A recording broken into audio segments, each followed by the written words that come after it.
What is going on, everybody? Welcome to the Lore Reloaded. I am your wondrous and gracious host.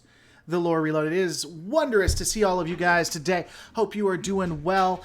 I'm going to say hello to a couple of people. I am simulcasting with the anti-tracker. I'm going to wait for him to come live and then unmute him, and I guess we will just go from there. So while we're waiting for him to come back, let's just say hi to a couple people. But before I do that, let me tell you this. You can check me out at twitter.com/lore reloaded. That's where you definitely need to go in case anything crazy happens to this channel or goes anywhere. And of course, don't forget to subscribe to this channel. With that out of the way, let's just say hello to a couple people, see what's going on. So we got Dank User in the house. Let's have a dance party instead. Who doesn't love dance parties? Admiral Saval, always a pleasure to see you. We got Dank User up in the house. Quantum Leaper 25. Oh, is that why? What's going on with my OBS, yo? We got Quantum Leaper up in the house. Joel Bateman, how you doing? We got the House of Gamers, or the Hoose of Gamers. Scoundrel Bounty. Just a ton of fun. Just quite a bit of gracious and wondrous fun, as it were. And let me go ahead and unmute him. We also have the anti-tracker on with us. I think you're live right now, anti-tracker. You live? Oh, I don't even know if he can hear me right now. What's going on with that? Anti-tracker, you there, buddy? Yes, I am. Can you hear me? I can hear you now. How you doing, buddy? Okay. It's already off to a great start, don't you think? Oh, yeah, this is going to be awesome. So what I was just trying to say is that, yes, we have Lore on the line here. And unfortunately, Lore's broadcaster is incapable of sending out two streams simultaneously. So while you can see me on his stream, I can't see him on mine. But we will just have to make do with this lovely image. In the meantime, Lore, what are we talking about today? Well, so you and me had a discussion beforehand, but I thought it'd be interesting just to break it down, start going science fiction versus science fantasy. Basically, Star Trek versus Star Wars, because the two, I think, are pretty interesting because they have their own fandoms and they're liked for various reasons. But one generally focuses on more the science part, while the other focuses on fantasy. And it seems like if they ever try to go outside of their lane, people don't like it. I figured it'd be a good conversation. Then wherever it goes, as always, of course. Sure. So, I mean, were you just thinking as far as the difference between the two? Obviously, Star Wars would be more or less considered science fantasy. Star Trek generally is science fiction, although they have both tried to cross over and failed, and so, which is just kind of interesting. And by the way, I do see that in your chat, a few people were asking if I can see the chats. I can. However, it's going to be difficult to read both chats and have a conversation with Lore at the same time. So I apologize if I don't see your comment. Yeah, I figured the only time, I mean, we'll try to read chats if they bring something interesting to the table, but for the most part, probably just be you and me hanging out and talking, and then Right. super chats will obviously get called out. But Right. for the most part, yeah. But I mean, so to give you an example, and people are already bringing this up, but if you take a look at like midi-chlorians, right, trying to explain the Force, trying to bring science to it instead of letting magic take hold, people hated midi-chlorians. And so that's one way that they stay out of their lane. And of course, I'm sure there are Star Trek examples where they tried to make it very magic-y or didn't go deep into it, and then people just eviscerate it for them. So, well, they don't do it as often, and the problem with Trek is that in later iterations of Trek, particularly TNG, they have a tendency to just basically talk down to any kind of spirituality. Now, in the original series, they didn't address spirituality directly, other than to simply acknowledge that it's there and it's something that is to be respected. But in TNG, it's kind of looked at as something to be despised. So there you go. And that's funny. So England DG threw $2 in both of the chats at the same time. So he's watching both of our channels simultaneously. So thank you, England. I really do appreciate it. And of course, you know that just because I'm talking to Lord doesn't mean that I won't flush lore if you want me to. So you need to throw a number into the chat. Well, on my side, he asked where the cat is, and the cat is probably sleeping somewhere or eating and doing his job by not doing his job. Well, actually, on mine, he said the cat is over here. So there you go. Okay, well, then there you go. That's where it is. But yeah, so, I mean, what do you think that both of them do well when they stay within their lanes? Do you think both of them are one's fantasy, one's fiction, and they're supposed to be like that? I do think they tend to be better when they stick with their own thing. Just a moment though, because England DG did request something specific here. Hold on just a second. Sweet, this is gonna go well. Yes, there goes Lore. Poor guy. I'm just gonna play an animation. Every time you play one, I'm gonna play one too. So, okay. Which do you like better? Do you like Trek or do you like Star Wars? Well, I like them both, and that's the thing, is that I think that there's a common problem among fandom when you have fanboys on both sides that will try to say, oh, this one sucks, this one's better. And the simple fact is they can both be awesome. It's like Marvel versus DC. You don't have to pick one. You can watch both if you like them both. Obviously, Justice League was a hot mess, but a lot of people like Batman versus Superman and Man of Steel and Wonder Woman. And it's okay. You don't have to say that Marvel sucks because you liked Wonder Woman, and you don't have to say DC sucks because you liked Infinity War. But same thing with Star Trek and Star Wars. I was a Star Trek fan first, but that's because, unlike you, when I was a child, there was no Star Wars. And so there we go. I mean, I only had one choice for, the first 9 years of my life. And then Star Wars came out, and all of a sudden I was hooked on both. But Star Trek, as you might say, would be my first love. And by the way, the Mercer Create threw another couple bucks into the super chat and said the Pa Wraiths possessing people is magic. That is very true. The Pa Wraith thing in DS9, I would have to say, was kind of a misstep for them as well, because while I like the wormhole aliens / prophets thing that went on throughout the entire series, when they brought in the Pa Wraiths, it just didn't feel right. And so I would have to say that was something of a misstep for Star Trek. With Star Wars, the funny thing about the midichlorians, because that's one thing that people love to rail on, there's two things about it. Number one, the concept actually has its origins in the Star Trek episode Plato's Stepchildren, at which point Kirk actually injected himself with their version of midichlorians and gave themselves Force-like abilities.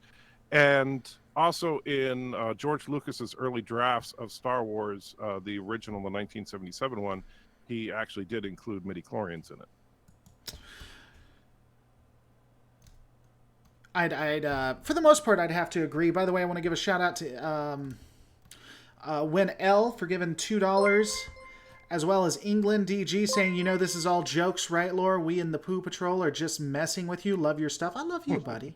I love you. And Mr. Pete Channel, $2. Trek fantasy is more accepted than war science. I would agree with you, especially when it comes into with the prophet. A lot of the things you see for Trek, and this is what got me thinking about this. A lot of the things you see with Trek, a lot of the times people have issues, is when they attempt to do things that are considered magic in a lot of ways. Like the prophets. Let me give you an example. During the Dominion War, they would do. They would use those self-replicating mines, right, to block the wormhole. When the self-replicating mines failed, the prophets got rid of the fleet that was coming through. Technically, both are magic when you look at it. Self-replicating mines with small cloaking fields is something that I don't believe has ever really come up or been used, and is uh,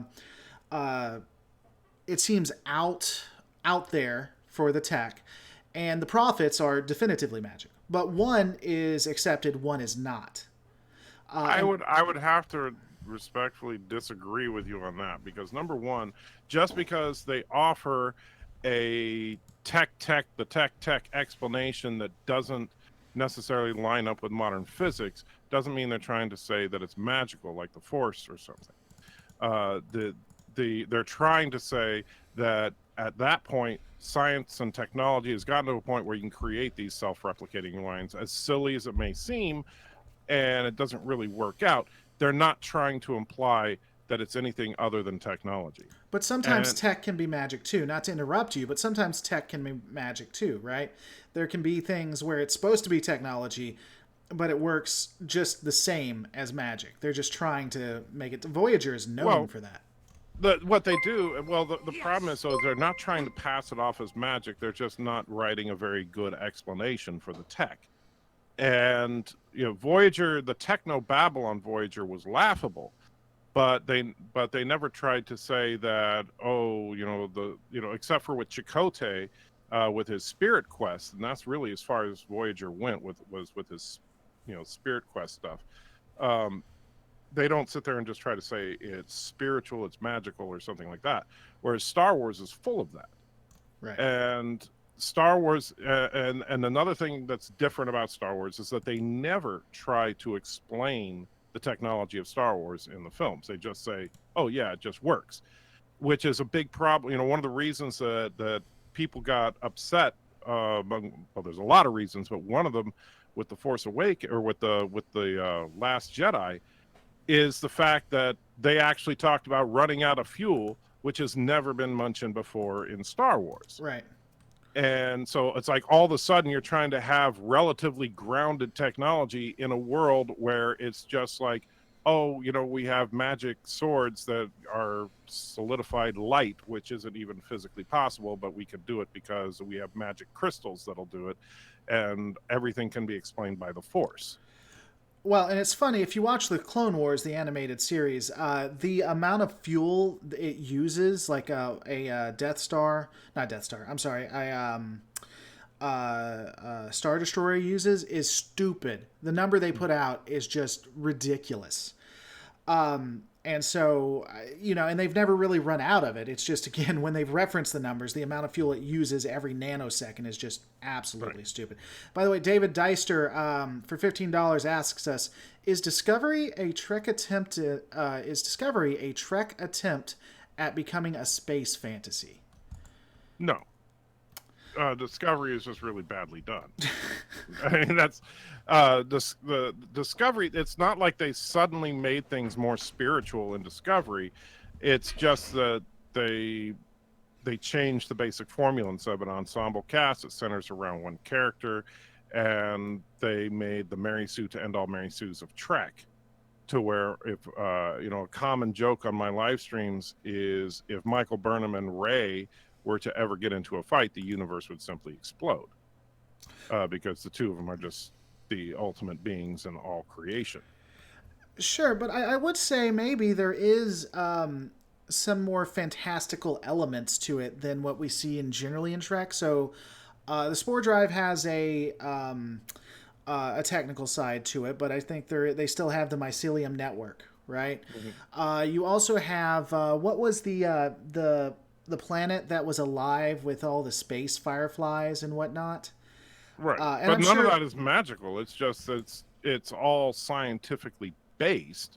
It's just like the mycelium network is not trying to say that it's something supernatural, just that it's something larger and bigger than we ever thought was out there. And there's nothing to say that that's not a possibility. Well, but I mean, that's kind of like saying the lightsaber is technically based at that Well, point. but the lightsaber is powered by a magic crystal that gets its power from the Force, which is a magic field that is generated by all living things. Until you get to Rian Johnson, where they try to say that it's not magic. which doesn't make any sense, which is another reason that people don't like The Last Jedi, because they try to demystify the Force. Right. When Star Wars tries to take it out of the fantasy realm, then it falls flat on its face. And The Last Jedi is a perfect example of that, because they tried over and but Last Jedi is almost like the atheistic version of Star Wars, where you try to take out all the supernatural elements of the Force and just say that it's no more than electromagnetism or something. And it just doesn't work. It seems stupid. The midichlorians is the other big example that people like to cite, because of the fact that there was no need to explain that the Force is really more or less just a biological infestation in your bloodstream, because that just doesn't make much sense. Even though it's an idea that George Lucas had back in the 70s, it still doesn't make sense. At the same time, when they did the exact same thing as the midichlorians in Plato's Stepchildren from the original series, it did make sense, because Star Trek has always been about the idea of scientifically investigating, coming up with an answer, and coming up with a solution. That's, all the way back to Captain Kirk. That's how they dealt with things. They looked at the problem, they analyzed it, they figure out how it works, figure out a way around it, and then solve the problem.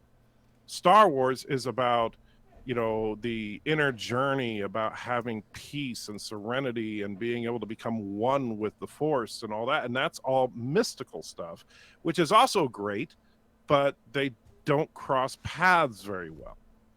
And I think that's one of the reasons that people, the Star Trek and Star Wars fan base likes to fight so much, is that they are radically different, even though they're in a very similar looking package, because they both have spaceships and they both have faster than light travel and they both have big battles and all that stuff.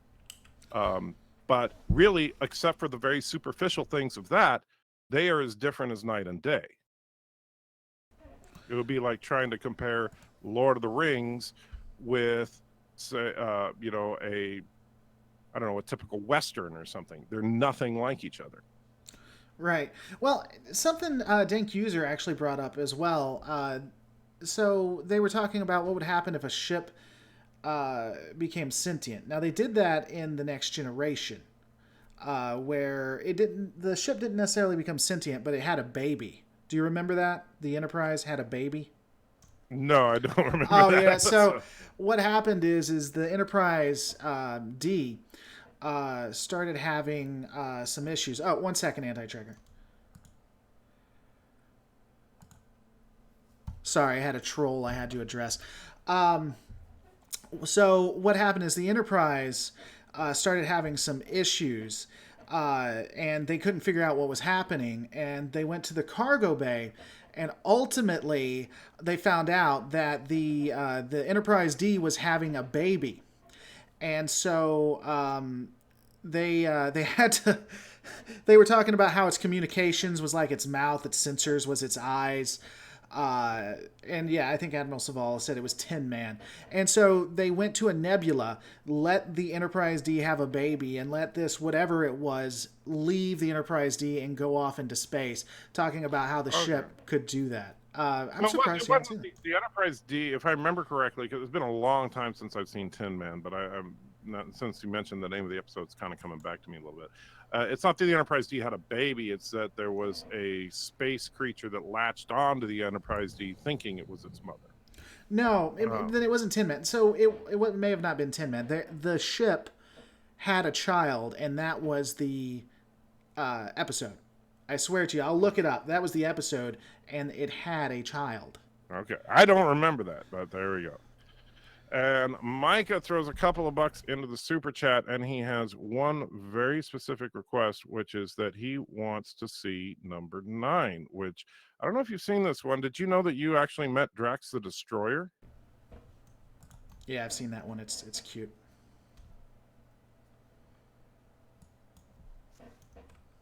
I assume you're playing it right now? Mm-hmm.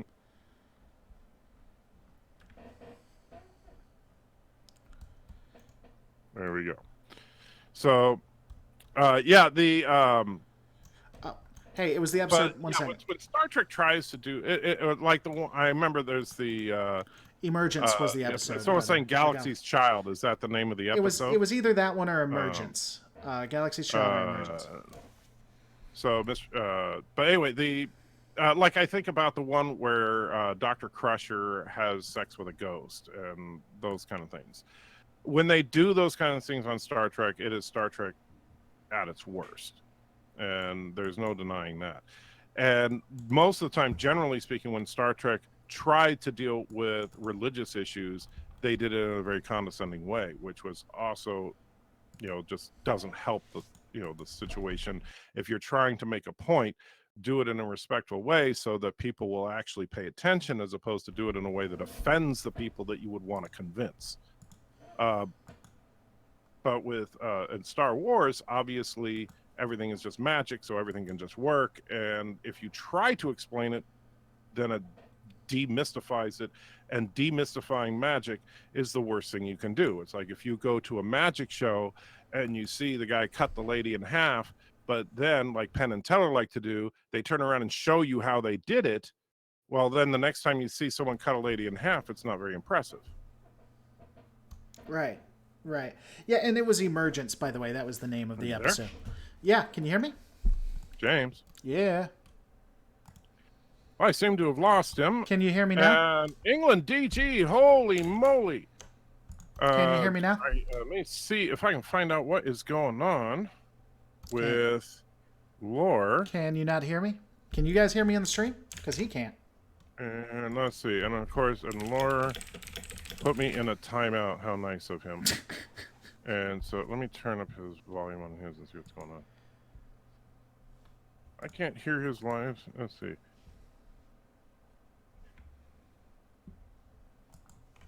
Lore.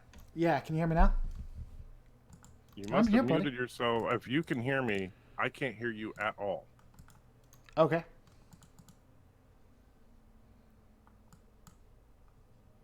Can you hear me now? Yes. Okay, I don't know what happened. By the way, why is England DG giving you $300 and me like $2? Because, and I will read exactly why, because he said quality over quantity. Fans want the latter but demand the former. We know that there's a hit and miss, but even the misses, we had confidence when we have hits. Star Trek Discovery and Darth Cathy don't get this. And Lore, your cat are belong to us. The Poo Patrol, you Lore scoops what every day. Think about it. What the hell does that have to do with me? And there you go. See, what the hell does that have to do with him not? England, get the hell out of my. Keep up, Lore fan. Go to heck. Okay, England. Thank you for the support. Anyway, England, so I don't know what happened with the sound there for a minute. I apologize. Can you still hear me now? You there, Lore? Can you hear me? Hello. What? This is the worst Christmas ever. Can you hear me? I hear. Yeah, hold on. I hear your live stream. He can hear both of us. Everybody can hear both of us. So you're not hearing me for some reason. You keep cutting out. I don't know what's going on. It's something with Discord. I don't know either. Can you? Anyway, we're good right now, right? Yeah. Did you hear what I said as far as what England DG said? I don't even want to talk about it. I don't even. England DG, you hurt Laura's feelings. He did hurt my feelings. That's perfectly okay. That's perfectly okay, England DG. Yeah, we should throw him to the crowd. I don't even want to talk about it. What? I'm sorry. Is it not good that England DG recognizes that, hey, you know what? Lore Reloaded is a good channel. He's worth giving $2 to. That's a nice thing for him to do. And, he looked at my channel and he said, Anti-Trekker's pretty good. I'm going to give him $300. I think that, the facts speak for themselves. I hope you get banned from the website. What starship would you like to be your girlfriend? Let me guess. That came from Enderman of Doom. I don't know. I forget who asked it. But who would you like it to be?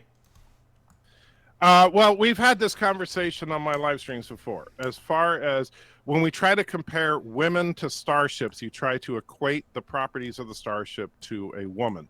And so despite the fact that as far as actual starship aesthetics, it's my least favorite, I picked the Enterprise D because the Enterprise D is very curvy and has a very high ratio of size of the ship to size of the shuttle bay.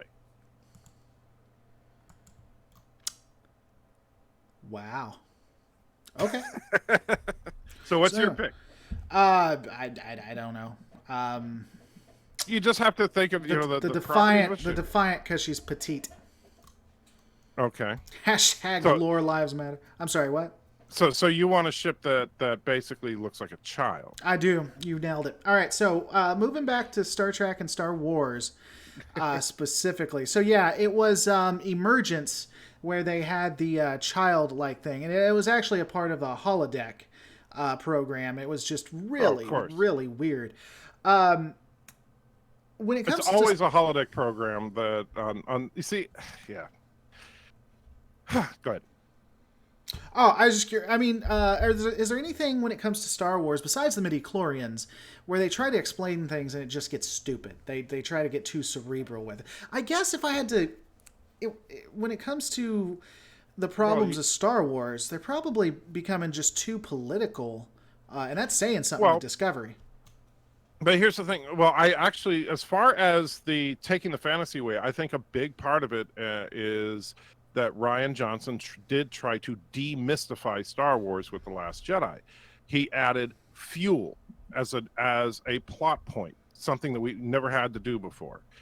So on Star Trek, like on Voyager, if they're running out of fuel resources, that makes sense. On Star Wars, if the Millennium Falcon can travel all the way across the galaxy and back a half a dozen times on one tank of gas, why is it that the entire Resistance fleet can make one jump and then, if we make one more jump, we're out of gas? Uh, And okay. it just doesn't make sense. And then the other side of it is the Force. They try to turn the Force into a naturalistic energy field as opposed to a living force. And in fact, if you look at the prequels, they directly refer to the Force as a living entity. Qui-Gon always calls it the living Force, which I actually kind of like the way they did that. They actually added to the mysticism, even though that's the same movie that they introduced midi-chlorians. But and then in the Ryan Johnson era, the Force is not just like and all the prior Star Wars movies, the Force is something that connects all living beings. Then in the new trilogy, the Force is in everything. When Rey is learning about the Force, it's in rocks, it's in dirt, it's in everything. It's just a natural energy field that connects everything in the universe, and anybody can tap into it if they just wish upon a star, apparently. And so that's why now all of a sudden you have people just randomly getting force powers with no explanation, because and it actually kind of makes a certain amount of logical sense. If the force is in everything and anybody can use it, then sure, randomly people are just going to figure it out and do it, which is what happened with Rey and what happened with that stupid kid at the end of The Last Jedi. So, Michael Leith, thank you so much. Is anti-Trekkers pansexual if he loves his ship? Yes, he is. So nailed it.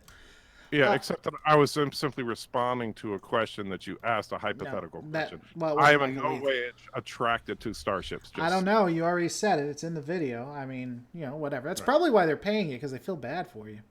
You know. Oh, okay. I'm not jealous. Hey, here, someone brought up something good, and I know you kind of talked about this. So once the fuel ends, once the fuel's gone, the ships would continue to go at about the same speed, right? I mean, there is actual resistance in space, so it would Well, no, start to do it, but it wouldn't fall. It wouldn't fall back like we see in the movies when you think about it. I think that's a good point. actually, there's a problem with that, and I understand that a lot of people don't like that sequence, like when the medical frigate runs out of fuel, and then you see it kind of drift behind the fleet and into the gun range of the Imperial, or the sorry, I keep thinking Imperial and Rebels, but into the First Order's range. And the problem there is that in actuality, and this is something I talked about in my comprehensive review of The Last Jedi, it's actually one of the most accurate scenes of all the stupid crap that they did as far as the way that the physics actually work. Because here's the thing. All those ships were constantly burning fuel, both the resistance fleet and the First Order fleet. That means they were constantly accelerating, because in space, the resistance is near zero. It's not absolute zero because there are stray particles in space, but it is so close to zero that it's not even measurable. So theoretically, if you were to have a ship with a little bit of forward momentum, it would continue to go forever at that speed.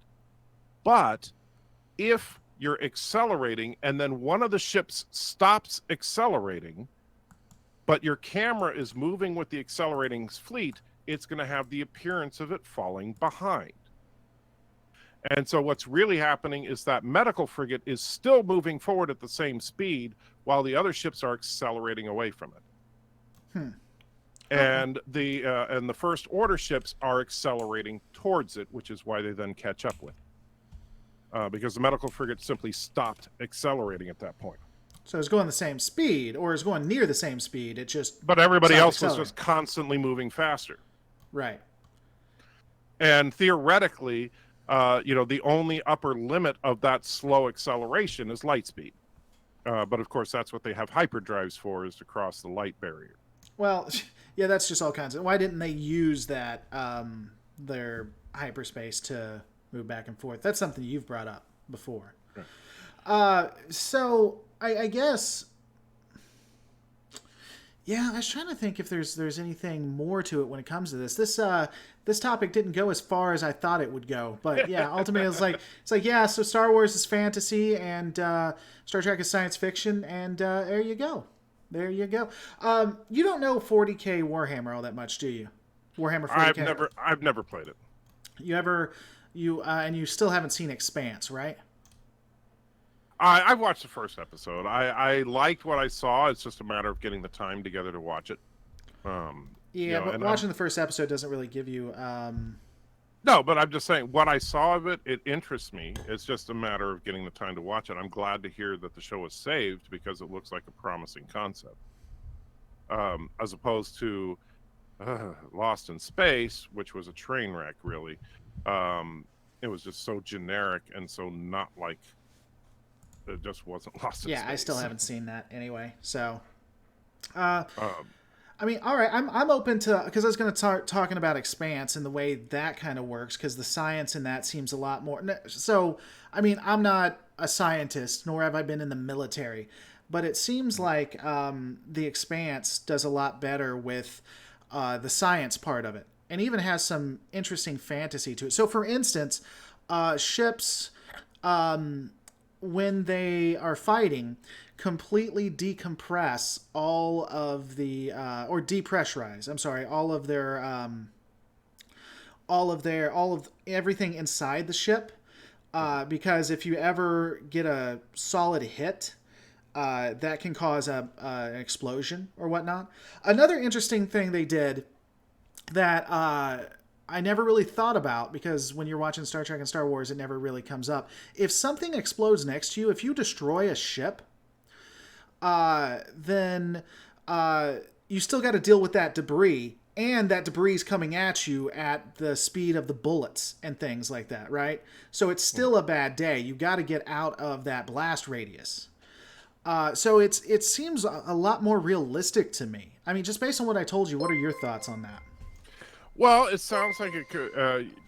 Generally, yeah. I mean, as far as when we see realism in sci-fi, the problem is that realism in sci-fi is generally very boring. And like, if you want to see something that's actually pretty realistic, you have to look at a movie like 2001: A Space Odyssey, where there is no sound in space. The only thing you hear is what's inside the suit, which is basically just the guy breathing.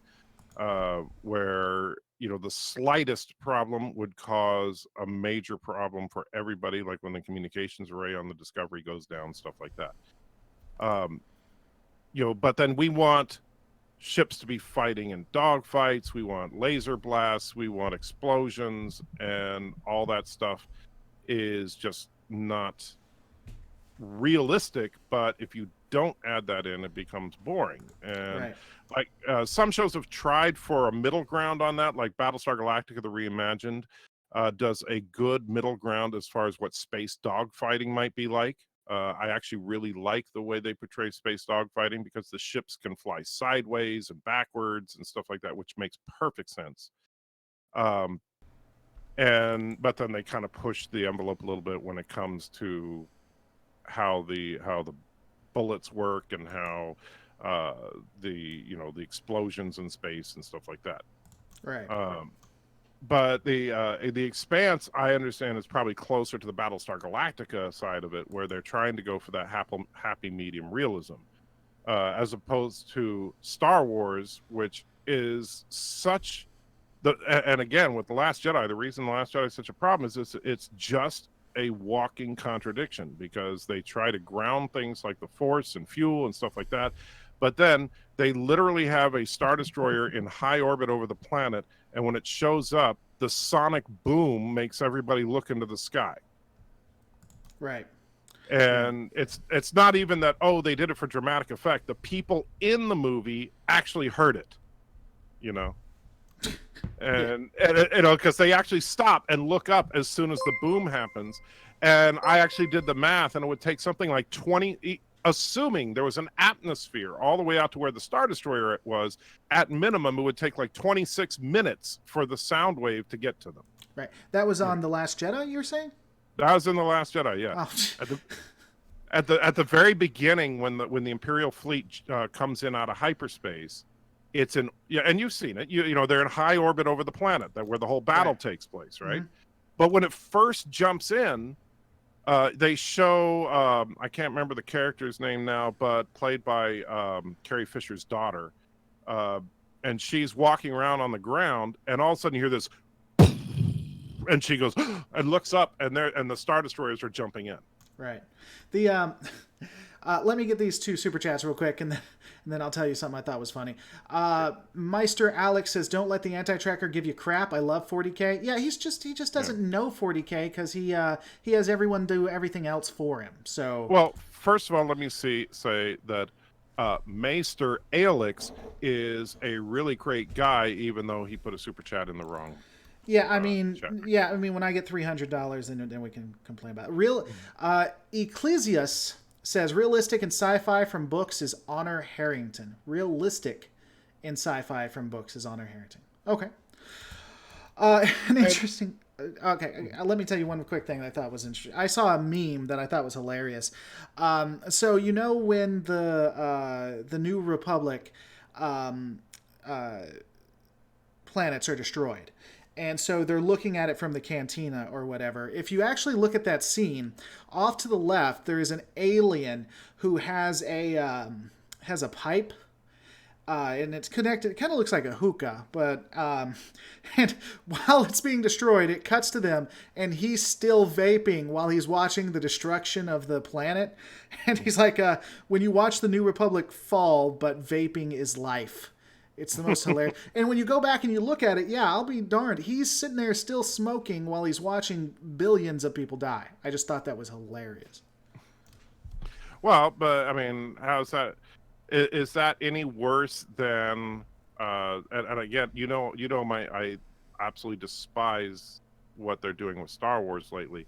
But is that any better than when Rose, rams into Finn? And then literally grabs him and kisses him as we see the battering ram blow out the door and kill everybody. Yeah, it was your review. Sorry. Locutus of Borg threw in a super chat of 5 fake Australian dollars, and he simply wants me to say, "F you, Lore Reloaded." Well, I mean, it's fake Australian money, so it's not like you got anything. That's true. Well, but Locutus is a good guy. Yeah, he just doesn't use real money, apparently. Well, none of the Australians do. But then again, they're. Oh, and I apologize, I never get your name right. It's Teutonic Knight 92 says, 40K when your FTL has you fly through hell, and he wants to see number 9. So give me just a second so that they can see. I think you might like the Destroyer. I think you might like. Well, no, you wouldn't like Warhammer 40K. Never mind. Yeah. It's really dark. Hold on just a second. Sure.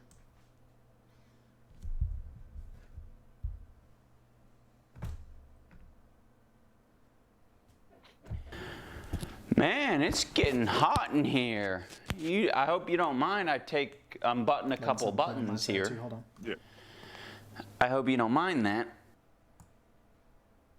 Yeah, I don't think you'd like. If you don't like Black Mirror, you're not gonna like Warhammer 40k. So never mind. Don't watch but here's the thing: Warhammer 40k. Correct me if I'm wrong, because I've seen people play it. So it looks like it's you collect various forces and deploy them, and then you got that weird one with the guy taking off his clothes. I do.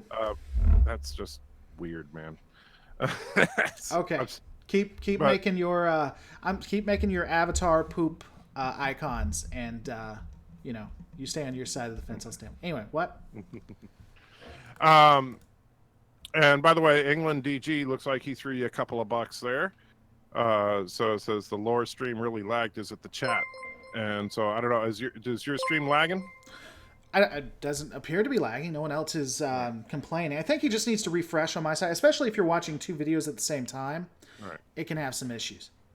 Right. So yeah, try refreshing both browsers and see if they kind of sync up a little better.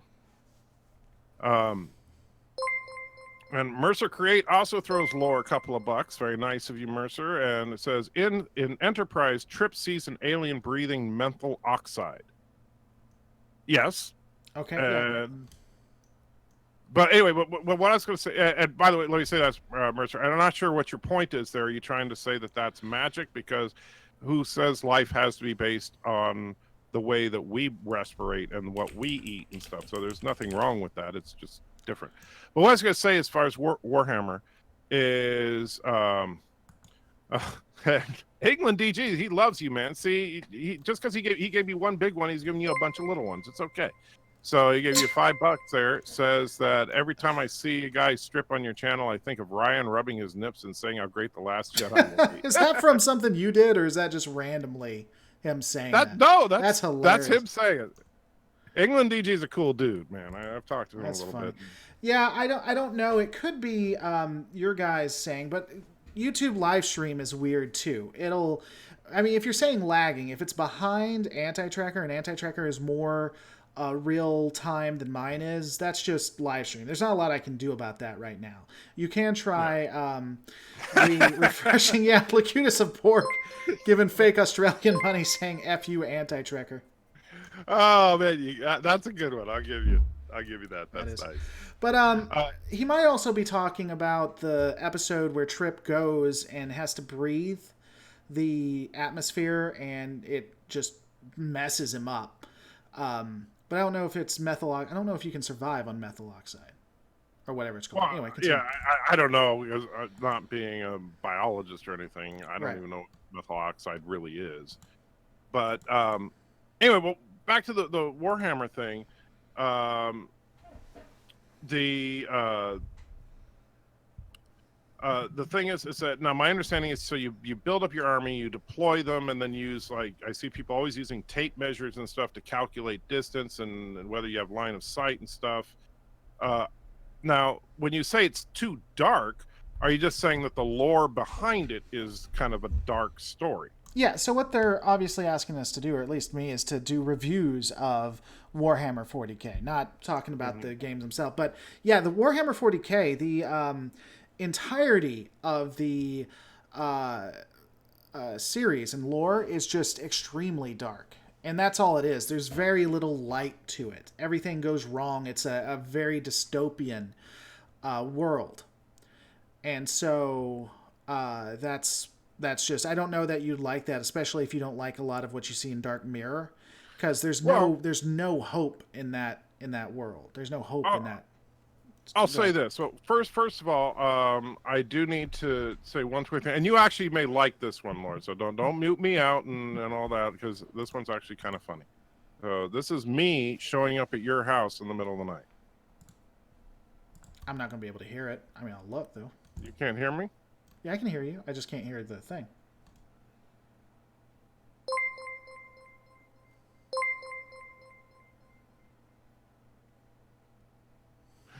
All right, but oh, I've seen that one before. Yeah. Yeah. Although have you seen the Deadpool one yet? I have. That's the most recent one that my son did. Jordan Sullivan given $5. Thank you so much, of Canadian money. Appreciative. More fake money. More fake money, just like Australian. It's just more fake money.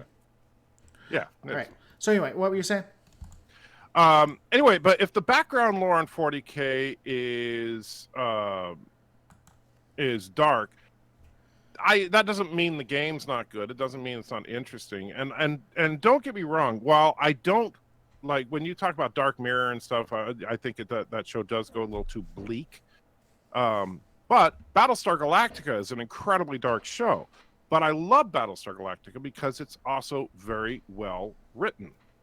And to me, if it's telling a good story and everything, it can be a dark story. That's okay. It's just that it needs to be a good story. Now, I don't know the story of Warhammer 40K, but I know a lot of people love the actual game. And I do got to say that Teutonic Knight 92 threw another couple of bucks in. He says, in 40K, the God of Hope is evil. And he wants to see, and another one, I don't know if you've seen this one. This is not one with you, so it doesn't make fun of you. It makes fun of the Swedish chef from the Muppet Show. So check this out. Yeah, I just can't hear it. I mean, I can see it, I just can't hear it.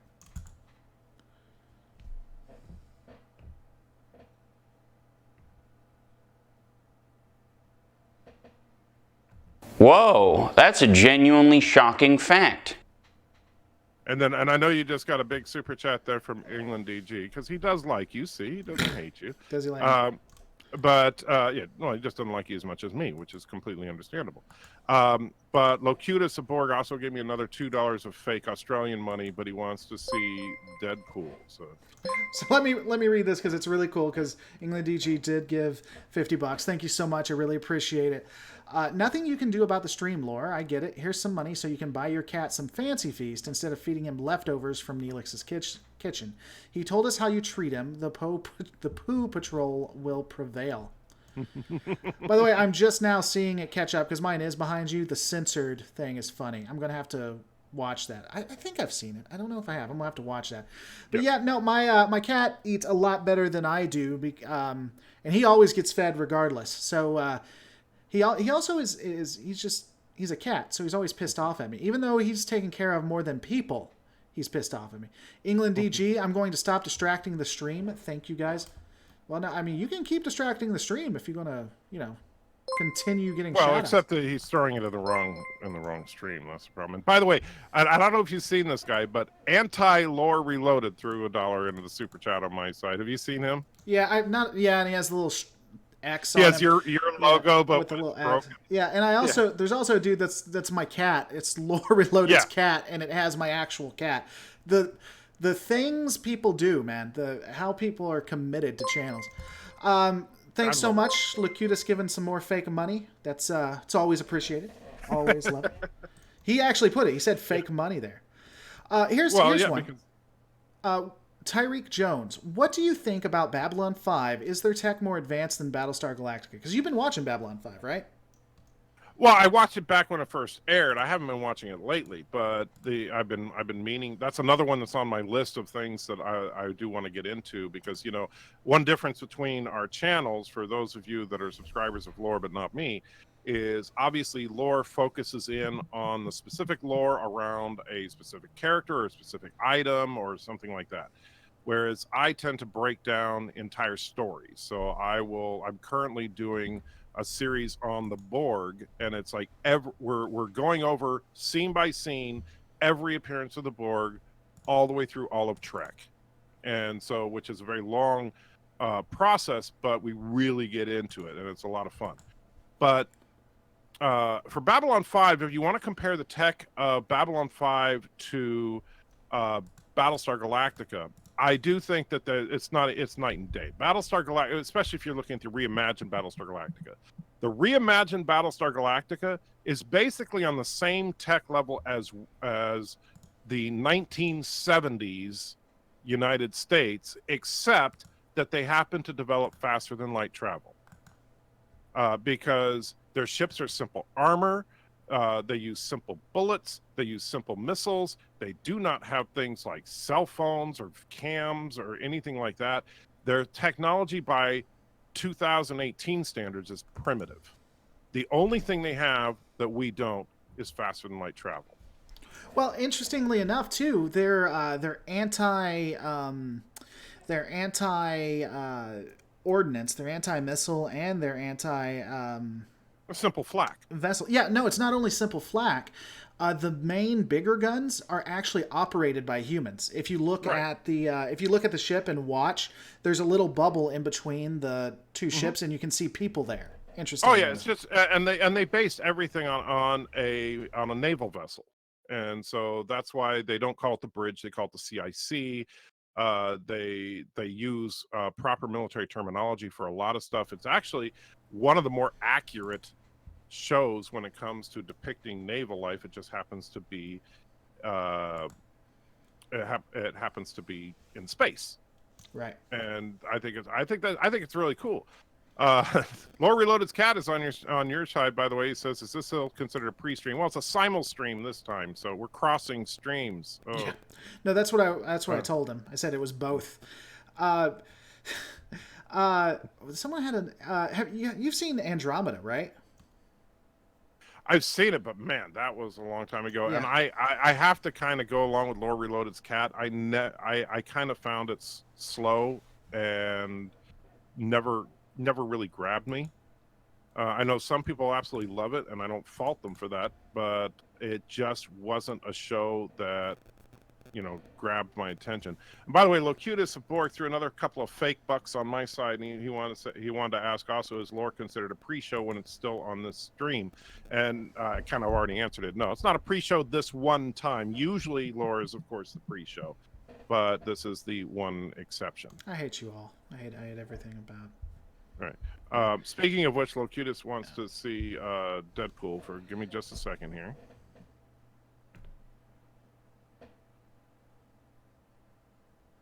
What the fuck was that? Ah!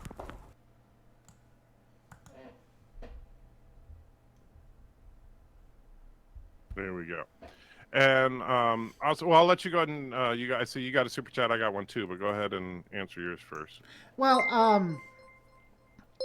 I had something. Yeah. So Toss had villains manifesting by will alone. Magic. It's from DV, $2. Always appreciated. So the thing about the original series, and this is interesting, and you and me have talked about this, Michael, and you're the one that pointed out, it was campy, and in some instances, the things they did felt like magic, but I don't know that they necessarily were. We just couldn't explain it. And the reason why I would say that is because the original series, and you pointed this out, and after re-looking at it, I tend to agree with you. The original series was generally more realistic in technology than any series that came after it. And because of that, I'm willing to say that, like when you had Zeus, or the Rock of Time, I forget the name of it. It's just technology. Guardian of Forever. Yeah, Guardian of Forever. It's just technology we might not understand. Right, and that's something that, and when you talk about some of the super beings that Kirk faced down with, now some of them like Trelane actually use technology. Others like the Organians, they simply explain as that these are beings that have been evolving for millions of years before humanity, and so they're just evolved to something that we can't even comprehend. And there's nothing unfeasible about that. They don't try to say they're gods. They just say that they're highly evolved super beings. Maester Alex actually put $10 in my super chat, and he wanted me specifically to say in a gravelly voice, "In the grim, dark future of the 41st millennium, there is only war." And he also wants to see the Infinity Gauntlet rise, because we do that here. With 6 specific colors of. Are you sure about that? Because we're just awesome. I did see now while you were doing that. Another one, Star Wars tech primitive doesn't help quality of life. Star Wars tech is primitive because it doesn't help quality of life. I would agree. Star Wars tech compared to Trek is. Right. But it's all magic based. That's the problem. Quick second. Eckhart's Ladder in the channel. Wow. Yeah, gave $5. What's going on, Eckhart's? Good friend of the channel. I talk to him on Twitter a lot. Cool thing I want to say real quick. Next month, Eckhart's and I are teaming up, so you're going to see something of mine on his channel, and something of his will be on my channel at some point. So shout out to Eckhart's Ladder, and just to tease you guys, so make sure to go check out his channel if you haven't, because you'll be seeing some of my stuff on his stuff. Very cool. Yeah. And yeah, Eckhart's, I know that he's really into the Star Wars EU, which is cool, but I don't know much about. So it's like a lot of, whenever he's talking about Star Wars EU stuff, I'm like, I have no idea what he's talking about. Right. Yeah, you know, he's. And by the way, Locutus of Borg throws a couple more Australian dollars in and says, "Does the Death Star run on fuel or the Force?" Well, and you correct me if I'm wrong here, Lore, or if Eckhart's actually listening, but I would assume that it runs on the same hyperfuel that everything else does, because they talk about it goes through hyperspace like any other ship. Yeah, I mean, as far as I know, that's what it does. Interestingly enough, the newer First Order tech, including like their TIE fighters and everything, TIE interceptors or whatever they call them, actually are all green, if you can believe it. They run on solar energy and all of that good stuff. So the First Order has gone green compliant. Well, that actually supports my theory that the First Order are actually the good guys in the new trilogy. Yeah. Yeah, I mean, I think that's an interesting conversation. And people really need to go to your channel and take a look at it. You make a very, very persuasive argument for the First Order being... or not the First Order, at least Kylo Ren being the good guys. Right. Well, if you look at the behavior, because historically in Star Wars, what do we know about the Force? We know that from all 6 films that were created prior to the new trilogy, I'm not counting Rogue One, because Rogue One didn't really deal with the Force very much, except that there was a Force monk. Right. But in all 6 of the prior films, we learn that the Jedi are in order to attune themselves with the Force, they become one with the Force. They become serene and passive and try to flow with the Force, while the Sith use their passion, their anger, their hatred to control and focus the Force, to bend the Force to their will. That's the fundamental difference between how a Jedi operates and how a Sith operates. Now, if we then take that model and we look at the new trilogy, what we've seen so far, Kylo is very calm, very reserved. He does have outbursts of anger, but especially like in The Force Awakens, up until he goes crazy in the last third of the movie, during the first 2/3 of the movie, he's always like, "What do you know about your parents? Do you think you're telling the truth?" He's very calm, very collected all the time, while Rey is extremely passionate and extremely hateful. The first thing she says when she sees, "Oh, you're a monster," and she's screaming and wailing wildly with her lightsaber. And even in the battle with the Praetorian guards, Kylo is fighting defensively the entire time, while Rey is charging into battle and offensively attacking them and literally screaming while she's doing it, while Kylo is quiet and watching for an opening, defends, and counterattacks like a Jedi would. Right. And so every piece of evidence shows that Kylo Ren is a Jedi and Rey is in fact a Sith. When you look at it the way you described it, which is really interesting, and something that I may try to break down on my channel too, I could see him being a Jedi that is just naive or hasn't had complete training like Luke, because he does have temper tantrums. But when you watch a lot of what he does, he is calm, he's collected, and he tries to think things out. Like, for instance, and you may have brought this up, and if you did, I apologize. Like, when him and Rey were having their telecommunication back and forth, whatever you want to call it, I forget the exact name, she is emotional just trying to yell at him, and he at some points is looking around trying to figure out how it's working. He's like, can you see my surroundings? I can't see your surroundings. He's intrigued by it. He wants to know Right, more. and that's exactly, because he's like, oh, this is interesting. This is something I haven't experienced before. What's going on? And meanwhile, she's just like, you monster! I want to kill you. And then she immediately tries to shoot him without even thinking about the fact that something neither of them have experienced have happened. Right. Where what we should see is the exact opposite. Right. He should, like, as soon as it starts, whip out his lightsaber and like charge towards her, and then realize they're not in the same room. While she would be like, wow, this is interesting. But right. and notice that even like during her training, she goes straight to the dark side. Even quote that from Luke Skywalker, in that the first thing that happens when she makes contact with the Force is she's drawn to the dark Force butthole. And then later she climbs into the dark Force butthole. And there's no temptation, nothing wrong. She just recovers from it with no problem whatsoever. And you want to tell me that she's not a dark side user? Real quick, let me get some just thank you for the super chats and everything. Michael Leaf, this will always be the real stream. You're right. This is the real stream. Eckhart's I already called out. Thanks so much. Anthony Dukes, I'm here to support lore. Well, I'm here to support you, Anthony. Win L, which alien invasion? Well, first we'll go to Locutus. Locutus of Borg, is Anti-Tracker a Sith lore? Sure. And then Win L, which alien invasion sci-fi show do you think is better, V or Earth Final Conflict? One is more sci-fi and one is more fantasy.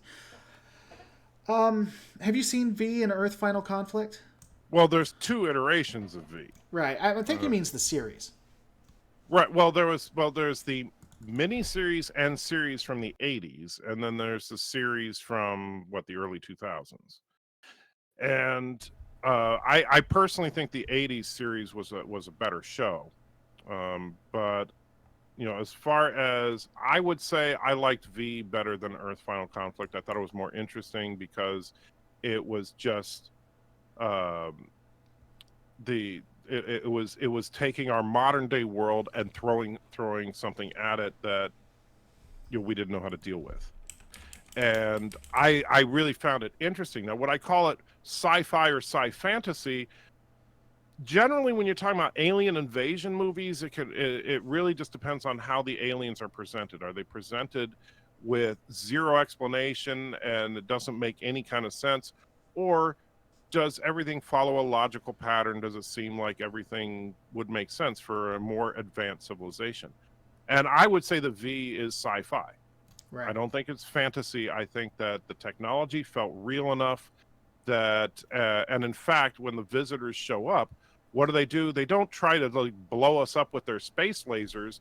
They infiltrate us by offering us healthcare, by offering us technology, and by offering us all this stuff, and not realizing that they're also secretly draining our oceans dry and kidnapping our people for both food and cannon fodder. Yeah, that was I've seen them all. It's been so long since I watched any of those. I did like the originals, especially when you with the water and things, and then the fact they were trying to get rid of scientists, I believe, right. I thought was intriguing because scientists would figure it out. Right. I thought that was pretty cool. Eckhart, if you're still here, and I don't know that you are still here, but if you're still here, I would be interested in you talking to Anti-Tracker at some point, or you should take a look at Anti-Tracker. He was not the biggest fan of Solo. Eckhart is a pretty good fan. He did like Solo quite a bit. Mm-hmm. And it might be interesting for you to see his stuff or to have a conversation with Anti-Tracker at some point, simply because you two have such a different opinion on it. But yeah, and Earth Final Conflict, it's been so long. Earth Final Conflict is fantasy for sure, from what I remember of it. And they're both good. I don't know that I would compare them, honestly. I think they're both really good. From what I remember. It has been a while, though. And beyond that, I forgot, what were we talking about before we got onto that, too? Before we got onto V.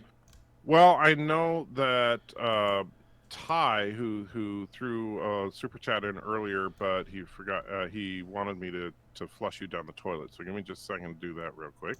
Fantastic.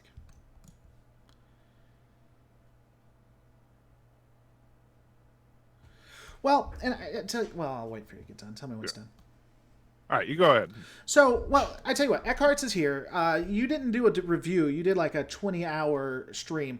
Give your opinion right now on Solo. My review is actually coming out tomorrow. Okay, but give your opinion on Solo. I'd be interested in Eckhart's opinion because Eckhart's talked quite a bit too, and he, I value his opinion. So I'd be curious, you two, for a second. The short version of Solo is that up until the 90-minute mark, I found it a mostly harmless, generic sci-fi film or science fantasy film that, while the characterizations were wrong, was fun. I probably would have given it a 6 or 7 out of 10. Then the last 45 minutes happened, and in my opinion, kind of drove it into the toilet. Now throughout the film, things like Chewbacca's story arc is ridiculous. In that Chewbacca and this is something that a lot of people saying, oh, Chewbacca was so great in the movie. So when we were first introduced to Chewbacca, he's living in a pit that for some reason the Empire, apparently when they're invading other planets, they dig pits and throw Wookiees in them. And then when people are bad, they throw them into the pit so that the Wookiees eat them. And Chewbacca has been living in this pit eating people. And they throw Han into the pit, and Chewbacca is in the pit, and Chewbacca is going to eat Han Solo for lunch, literally. And Chewbacca comes out, throws Han around a little bit, is about to take a nice big chunk of Han's sandwich, and Han goes, and Chewbacca's like, wow, you can speak some Wookiee, and so then they're best friends for life. That is Chewbacca's story. Other than that, Chewbacca is Han's sidekick. And it makes zero sense that he would go from literally about to eat him to his best friend forever, except if you want to accept the Rian Johnson interpretation of Chewbacca, where he cooked and was about to chow down on some porg, and then another porg looks at him with big doughy eyes, and so now he can't eat porg anymore, and he invites all the porg onto the Millennium Falcon. So I guess it's consistent with that. Maybe he had flashbacks. That seems disrespectful. I don't know. I guess I'm going to have to see it. I was not going to see it until it came out, but now everybody's talking about it. I'm just going to have to go see it. That seems disrespectful to the character of Chewbacca to me. I don't know. Then Han Solo, and then as far as Han Solo himself, I'm not knocking Aldrin as far as his acting ability, whether or not he looks like Solo, sounds like Solo. His character didn't act like Solo. This character was altruistic and cared primarily for women. And when I say that, I mean, and I'm not saying this to sound like a sexist, but Han in the original trilogy was absolutely a sexist. And if you look at Han from episode 4, he was perfectly fine with Princess Leia being executed as long as he was safe. Until Luke said, but she's got a lot of money. And he's like, really? I can get paid? All right. Well, I guess I can risk myself for some cash. That was Han's attitude. He would do anything for money. He would do nothing that put himself at risk without a big payoff. Han's entire arc is one of redemption in the originals, or it seemed like. But I'm just saying that's where we meet him in episode 4.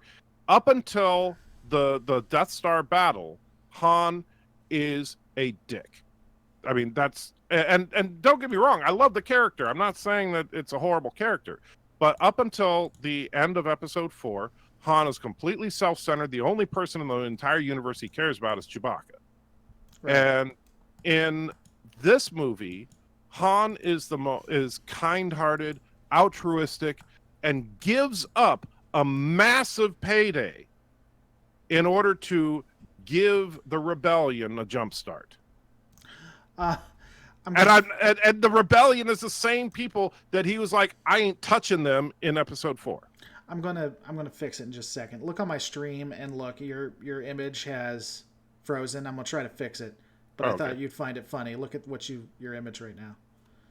It just looks like I'm like falling asleep or something. Yeah, that's not how I describe that. But Eckhart says he saves Luke for free in the same movie, would be the counter that you're seeing to that. Except that he wouldn't have done that until he went through the arc of the first film. That's the problem, is that he was perfectly okay with people dying unless he's getting paid. And then at the very end, the big change for Han was the fact that he came back and, Luke said, "Oh, I knew there was more to you than money." Or I think Leia actually said that. And Han tried to play it off saying, "Well, I'm not going to let you get all the reward," kind of thing. But at that point, Han basically, the unseen section of that is basically Han and Chewie flying off and them having some kind of discussion about, you know what, we really should help these people. And they turn around and come back. But Han had left. He was gone, and then he changed his mind and came back. It's not like he was like just an altruistic guy throughout the film. Right. And Eckhart and I understand, if you want to say, well, Han's always had a heart of gold, well, sure, if you want to believe that Greedo shot first, and sure, if you want to say that everything that happened prior to the Death Star battle was just him pretending to be a jerk. Yeah. I mean, we may have to have a time when we have Eckhart's come on with us, so that we're not having a conversation like this, because I feel like Sure. There's a power dichotomy issue. I'd be interested in that conversation at a different time, Eckhart's, because I didn't in the originals, I don't consider Han to be caring about people. Everything from the cantina scene all the way up until he comes back to save Luke screams selfish, screams rogue, screams someone who's been hardened. Now, an interesting story, and I haven't seen it, but if Solo showed him to originally have a heart of gold, wear it on his sleeve, and then slowly be broken down, and by the end, he that's where he picks it up. I think that could be an interesting story, but I haven't seen it. And again, Eckhart's, we'll have you on sometime, man, because I just don't.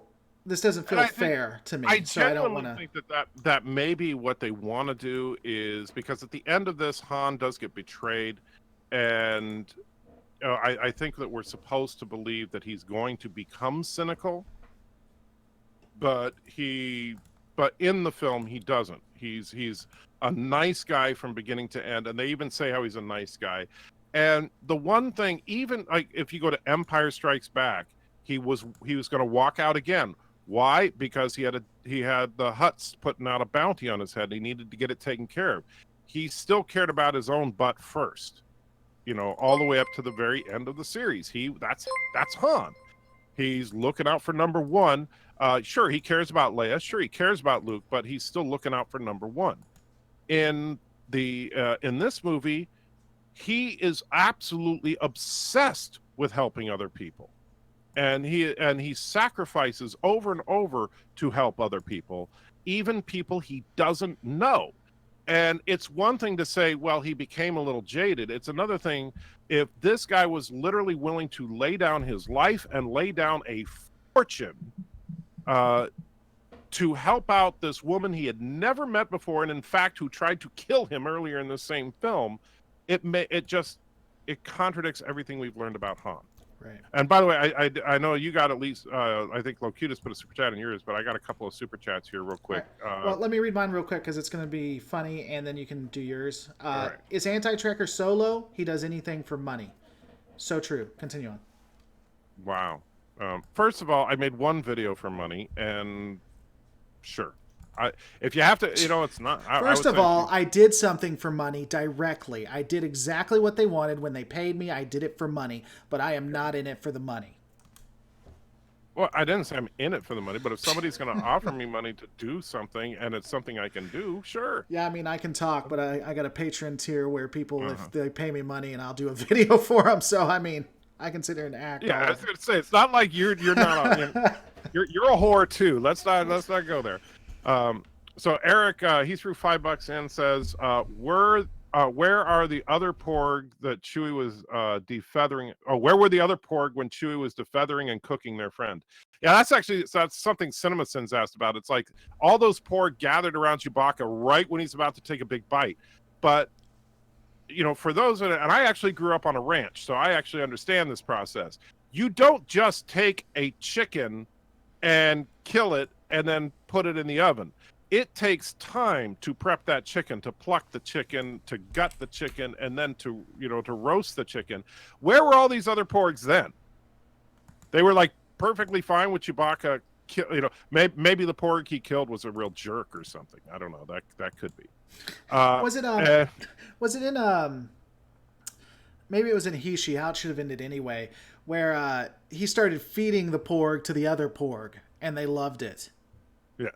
I think, and you know what I said in my review is, I think what would have been more in character with Chewbacca up until now, apparently, but what would have been better for Chewbacca, because let's face it, we know Chewbacca is an absolute carnivore, right? They established that in the original trilogy, and even in this movie with Solo, they are literally feeding people to him, and he is in fact eating them, right? So Chewbacca is a carnivore. Now, with that porg scene, and it would have been hilarious, and it would have fit his character 100%. So you see Chewbacca cook the one porg. He's getting ready to chow down on it. You see the other porgs gather around just like they did, and you have Chewbacca look at them for a second, and then you cut to a shot of Chewbacca sitting by the fire with 5 porgs barbecuing, because he just grabbed them all and decided to eat them all. Or it would have just been funnier.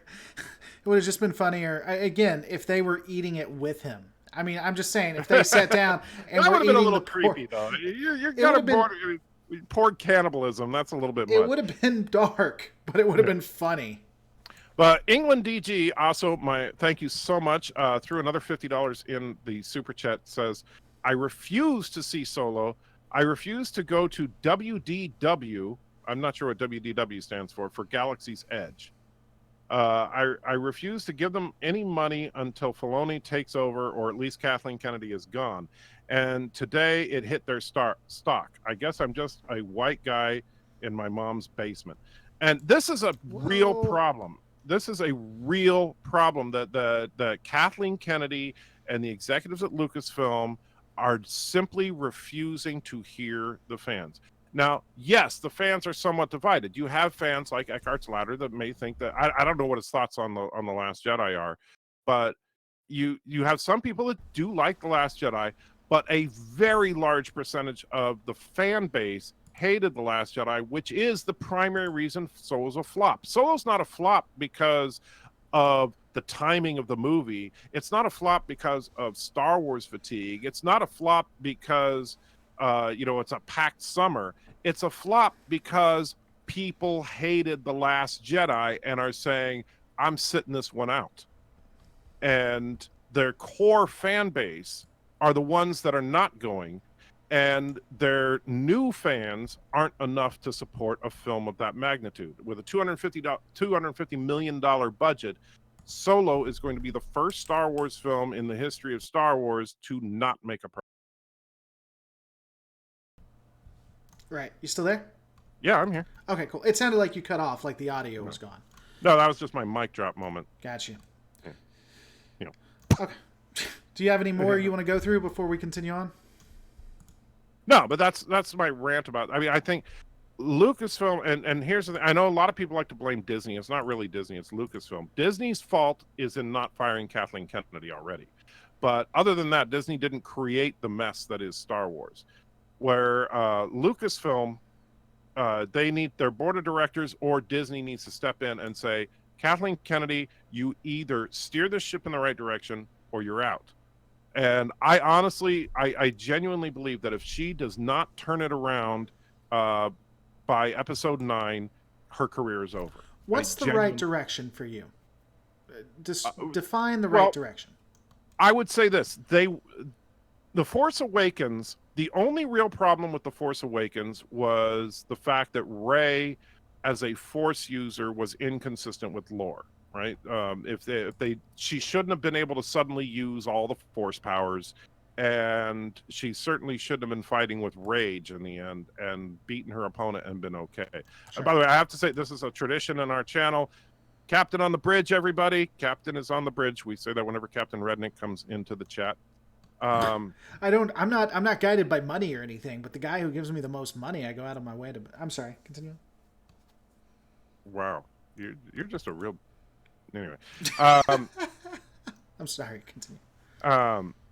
So the where was I? I was like, I got you completely. Yeah, it was that. me, not the captain on the bridge. It was. You were talking about Kathleen Kennedy. Yeah, so Disney at this point needs to step in and realize, okay, so their movies are getting diminishing returns. You know, The Force Awakens made like 2.2 or 2.1 billion. It was the number 2 film of all time, biggest opening weekend of all time until Infinity War. And it looks like Infinity War has the biggest weekend now, and Infinity War is going to probably supplant Force Awakens' number 2 spot. But that's still an incredible thing. I mean, the number 2 film of all time is certainly great.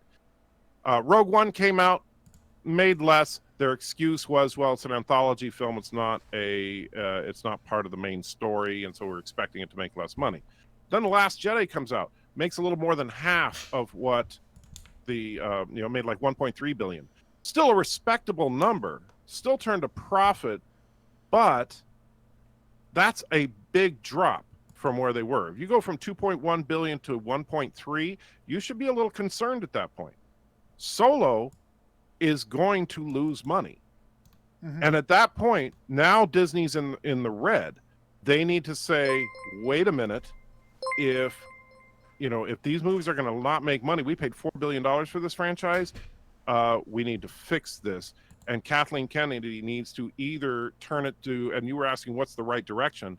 Well, The Force Awakens wasn't horrible. It just, they needed to tweak Rey. She was, the whole thing with her just getting all the powers made no sense. But other than that, I actually enjoyed The Force Awakens. I thought it was a good movie overall. It just, what broke it for me was her suddenly using all the Force powers in the last act. Right. And the fact that she beat Kylo Ren in that fight. Kylo Ren absolutely should have won that fight. And then the big crevasse opening up should have saved Rey instead of saving Kylo. Because that takes away all the drama, because when the two of them face off, but which they probably will in episode 9, unless Rey turns the dark side and Kylo turns good, there's no tension there because we already know Rey can kick his butt. Right. Well, I mean, she did beat Luke, to be fair. Right. But I'm just saying. I got a real quick. I got a super chat from Anthony Dukes, who says maybe Disney will wake up now and please flush Lore. So there goes Lore into the toilet. Thank you. And go ahead. What did you want? Well, so 2 things. First off, I hate you all because there's this Wow. There's this joke talking about maybe that's why I don't get my people give me more yeah, chats. maybe they're talking about how I hit my cat. I have never abused my cat, but that's an ongoing joke, so I hate you all. Steven, yeah, people keep asking me about that. Why do you hit your cat? I don't hit my cat. He was about to jump into all of my collectibles, and so I redirected him to jump down, and people so you punched him. Yeah, I punched him. That's exactly. Question for Anti-Tracker. Are you called Anti-Tracker because you hate Star Trek, or do you like Star Trek overall despite your nickname? Now, you're waiting till 10,000 subscribers to give that away, right? Yes. Once I hit 10,000 subs, I will actually be putting out a video called Why Am I Called the Anti-Tracker, where I will go into depth on that. However, all I'll tell you is, no, I do not hate Star Trek. I absolutely love science fiction in general, and Star Trek and Star Wars in particular. If I had to pick a third place franchise, it would be Battlestar Galactica. All 3 of those were major parts of my childhood because I grew up on Star Trek. As I entered into my teen years, there was Star Wars and BSG. And then, of course, we had the reimagining of BSG that came out in 2004. We have the J.J. Abrams Star Trek, and now we have what passes as Star Wars. And so I've seen, of the 3 major franchises that I loved as a child, and actually Lost in Space, too, which I forgot. One of my guys mentioned that. One of my guys mentioned earlier, there was Lost in Space when I was a kid too, and I did watch Lost in Space as a kid, but I didn't have that attachment that I did with Star Trek. But now, okay, of those 4 franchises, 3 of them have been flushed into the toilet. Star Trek has fallen apart with Star Trek Beyond and Star Trek Discovery. Star Wars has fallen apart with The Last Jedi and Solo. Lost in Space, if you've seen the Netflix show, Um, and so there you go. And I don't like to see that. I really don't like to see that. And so I do rail on these things a lot, but it's not out of hatred of the franchise. It's out of hatred of what these franchises have become. By the way, Locutus of Borg says New Zealand money is more fake than Australian money, apparently. Well, there you go. And Mr. Pete Channel's offering to pay you $500. There you go. Yeah, I'm not going to kick the cat for $500. It's not happening. Why not? You kick the cat all the time. I see you do it. Dude, I swear to God, if someone calls and I have a cop at my door at some point asking me about animal abuse, I'm going to be angry. I'm going to make it. First of all, unless you've given out your phone number and your address on your YouTube channel, who's going to call the cops on? Oh, it's the internet, dude. As far as I know, I'm the only person that knows where you actually live. Yeah. Which, by the way, that address is 3129 Southwest 4th Street. Sorry. Exactly my point. So I'll know exactly who it is if I get cops. All right. Have you watched Stargate? Oh, by the way, just so you know, he does not live on 3129 Southwest 4th Street. I just made that up. Oh, so man. don't Now, go to 3129. it's gonna be great if you get someone swatted. And Some you go poor to jail. person that lives at 3129 Southwest 4th Street in some town is gonna all of a sudden have picketers out there. Stop kicking your cat. Yeah, have cops busting through the door. Because that's horrible. You're gonna get someone swatted. Oh, Buck Rogers. I forgot about Buck Rogers. That was a fun one when I was a kid. Not the attachment, like I said, with the others, but it was a fun show. All right. So what about do not give out a fake address, says Edward Wood. Only give out the real addresses. Coming from a person named Ed Wood. Yeah. Don't give out fake information. Yeah, I'm sure that's Ed Wood there. I love Stargate. These guys are missing You a do know golden who Ed Wood opportunity. is, right? I don't know. Who's Ed Oh, Wood? okay. Ed Wood is one of the most infamous Hollywood directors of all time. He directed Plan 9 from Outer Space. Oh. And which is universally considered the worst film ever made. It makes The Room, if you've ever seen The Room, it makes The Room look like Citizen Kane. Okay. No, I have it not. is. Yeah, it is that bad. Right. And The Room at least tries to be a competent film. And then after Ed Wood made a series of really bad films, one of his most famous was called Glenn or Glenda, in which he wrote, directed, and starred in a movie about being a transvestite, which he was actually a transvestite, and it was just so laughably bad that. Anyway, so Ed Wood, and then after he failed at making these movies, he then started directing porn, and then he died. So there you go. Well, that'd make it hard for him to talk because he's saying he's Ed Wood right now. So I mean, Yeah. Mr. Pete Channel says, "Let's SWAT lore." That doesn't seem like something I want you to do. Have you seen? Are you Stargate? sure? I thought you would like that. I thought you'd like being swatted and possibly getting shot. Have you watched Stargate? You're not a big Stargate fan, are you? I love the movie, honestly. I never watched SG1 because it originally aired on a pay channel. I can't remember if it was Showtime or HBO or something. And then when it did migrate to the Sci-Fi channel or whatever, well, at that point, it had already been on for a couple of seasons, and so it was like, oh, I'm not going to join in midway through. Right. Now I want to watch it because I know a lot of people are big fans, and that's one of those things that I did promise that. I would do if I ever get to a point where I can do this full time, that I'm going to start watching Stargate and start doing reviews of it as I discover it for the first time, which I think will actually be kind of a fun experiment. You do this. You make enough to do this full time now, so you need to start doing that, sir. Right. Angel with a shotgun. I really need to set up notifications for your stream. Yes, you do. And by the way, you can do that if you hit the little bell notification and say all. It'll do it for you. Thank you so much for supporting that channel, though, guys. Yeah, please don't swat me. That would... Oh, man, the amount of irritation to say. Swatting is not a felony, Admiral, though. Swatting is perfectly legal. Well, in some states. I don't think swatting is legal in any... I don't know that there may be states where there's no law against it, but I'm pretty... Well, it's a false report. So, yeah, I don't think it's legal anywhere because it's technically a false report. Plus, I don't want to get shot. I mean, anything else you want to add to it, or are we winding down? Well, you stay up till like 1 o'clock in the morning. But I mean, is there anything? No, I'm going to be winding down too. I got to get up in the morning too. Well, But yeah, you can quit your job now. I mean, you're YouTube famous.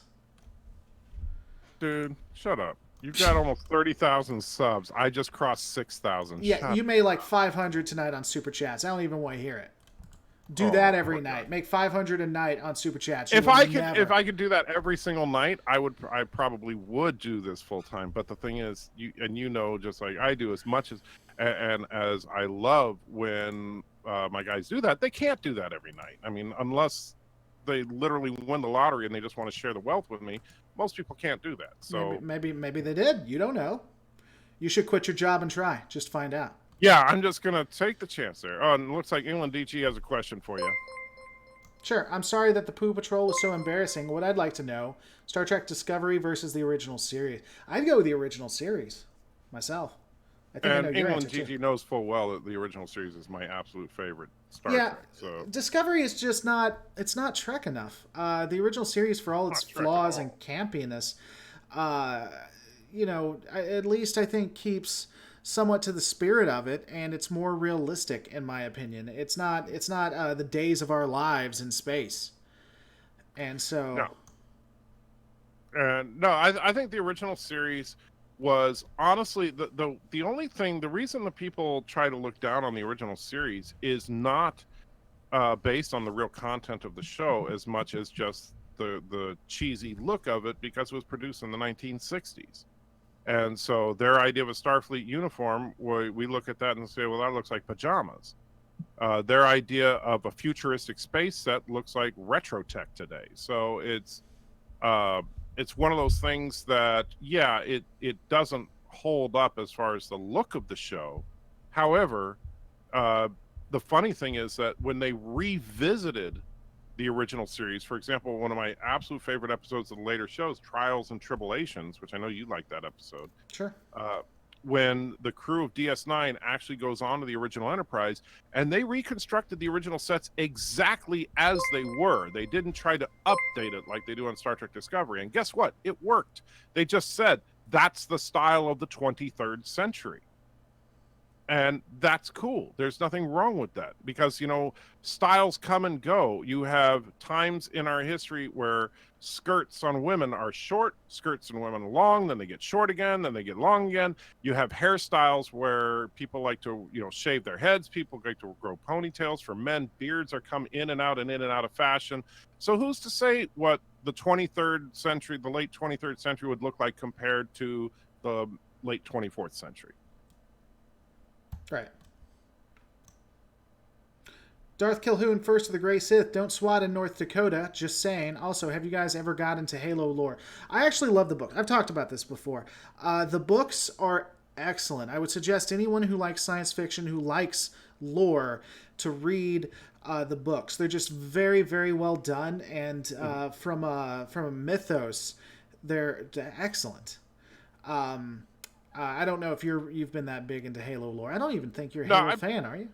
I love the first game, but then it just kind of turned into a Microsoft cash cow, and I honestly lost interest in it. And because I lost interest in it, my current console is a PlayStation, because the only reason I cared about Xbox was Halo.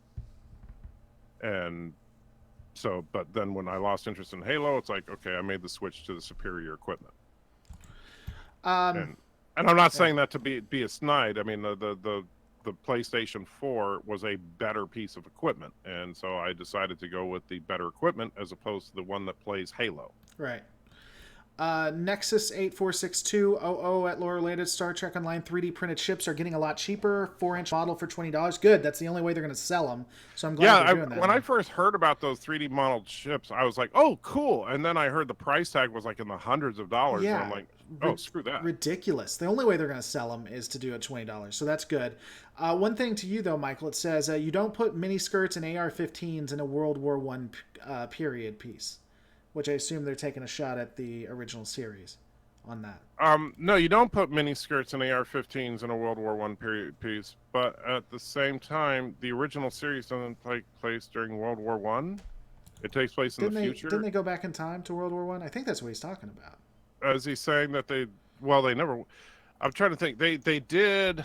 Now, the Guardian of Time would be World War II, wouldn't it? Yeah. No, well, it was it's the Guardian of Forever. Yeah. And when they went back in time, they weren't in a combat zone. You never saw weapons. They actually were in I can't remember, was it Chicago or something like that, but and it was pre-war.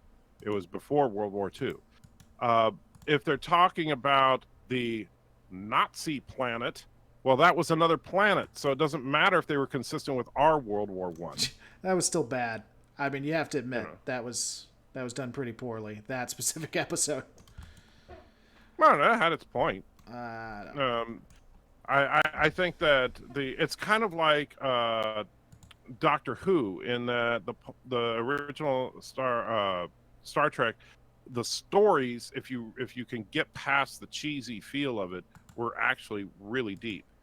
And by the way, and Anthony said, "Oh, I missed the super chat," and I scrolled back, and sure enough, he put a couple bucks in there. It says, "Lore is a Twitch thought." Okay. THOT. Yeah, I have no you- idea what that means. So I'm It sure that's means- an acronym for something. Yeah, it means that hoe over there. Oh. It's one of the newest slurs to use against I'd say that's a females who use fair their bodies description. and stuff. Yeah, I was just letting you know what it meant. That's what he's talking about. Okay, so you're that whore out over there. I am on Twitch. So you're a Twitch whore. Yeah, it just doesn't work that well. So, Why doesn't it work well? because people don't pay me on Twitch. Twitch.tv/Lore Reloaded for anyone who wants to watch. All right, we're going to be ending this up. You want to give some final thoughts? Well, aside from the fact that clearly you can see that the superior channel is also the channel that has fewer subscribers right now. So if you are a subscriber to Lore Reloaded but not of the Anti-Trekker, then you should come on over, check out some of my videos. You might actually like what you see. If you happen to be a subscriber to the Anti-Trekker but not the Lore Related, then I hope you have a wonderful. Your thing cut out again. My thing cut out? Yeah, cut out. Have you guys read any Star Wars novels? Says Darth Kilhoun, First of the Grey Sith for $2.